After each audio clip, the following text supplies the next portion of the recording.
Hey Bob, how do I convince my landlord to sell me the apartment I'm subletting? Well, I think a lot of it is having the right landlord, and a little bit of it is having the right type of co op. And what I mean by that, in terms of the landlord at least, you have to have a landlord maybe who has bought the property uh, for one reason or another, lived there and then left and decided to rent it out or sublet it, and really has no intention of returning. However, they're happy having owning it as an investment. The value creeps up every year. Maybe the spread between the maintenance, the mortgage, and the rental payment gives the landlord a couple extra dollars each month in his pocket.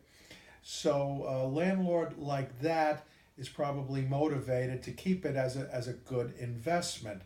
Then again, you have another type of landlord who may have relocated for small period of time. Their job was transferred for a couple of years, the West Coast, and the landlord remembers the hard time they had in finding a co-op, closing on the co-op, and they don't want to give up that sort of anchor that they have in their community. They like the size of their co-op. They like the building, they like the neighborhood, and they really don't want to give that up. So that's going to be a little hard for the tenant to try and convince that type of a person. But for a motivated landlord who's now looking for whatever reason, tax reasons, retirement reasons, cash out reasons, reinvestment somewhere reasons, it makes a lot of sense to sell or try to sell to your tenant, assuming that your tenant is credit worthy and can obtain both a mortgage and also pass the board. The landlord will have a lot of benefits from selling to that tenant. There won't be a broker involved. There won't be any showings of the apartment involved. There won't be any negotiation about the repairs that's needed to the apartment. The landlord will basically say, hey, you've been living here for the last 5 years. However, the building has been, it's basically because of you. And it's kind of a ready made purchaser.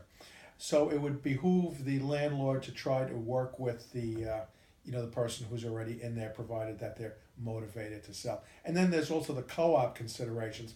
Many co-ops put restrictions on subletting. Co-ops want owners to live there. They don't want owners to become mini landlords in their building. So many co-ops have a regulation, their own regulation, that a co-op cannot be sublet for the first 2 years after purchase.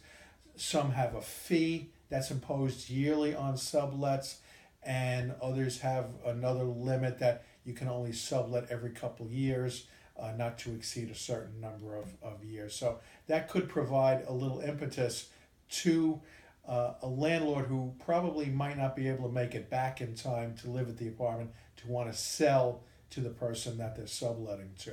So all in all, it's a good deal for the tenant if they can convince the landlord, the right type of landlord, that they're ready, willing, and able, to buy the apartment.